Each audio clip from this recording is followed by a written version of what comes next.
هذا هو الحدث. شفت مسؤولين ليكيب ناسيونال ومسؤولين جاوا والسيد يشطح هكا والدعوه زاهيه. قلت يعني تفهم باللي كان الجزائر وكان الجزائر. كان الجزائر اللي زاهيه والاخبار تاعها تقول لك باللي الدعوه توفا بيان، وكان الجزائر مساكن راهم في الجبل يجارا والرصاص وراهم، تقول راك في كما قال خونا راك في بلاد اخرى قاره اخرى.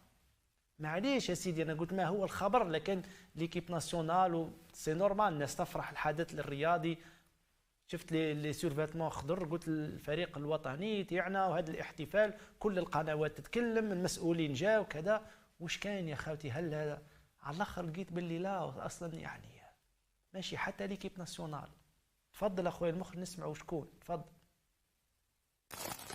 في سابقة هي الأولى من نوعها، منتخب الصحراء الغربية بتعداد شبابي مكتمل ينزل ضيفا على الجزائر استعدادا لمواجهة ودية مع فريق مولودية العاصمة، وكلهم حماس لمقابلة الجمهور الجزائري.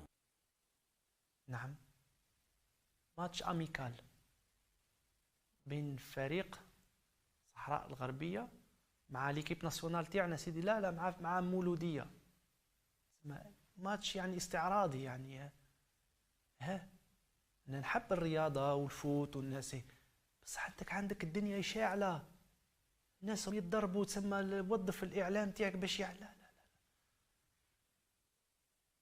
يا ولدي واش هذه كوب دو موند ولا واش كاين يعني؟ حتى كانوا تاع اليو 17 وما درنا لهمش كيما هكا يعني. لا عم بالك باللي نهار السبت لا فينال تاع المغرب دونك نجيبوا ماتش واحد اخر، حتى احنا نجيبوا الصحراء الغربيه يلعبوا.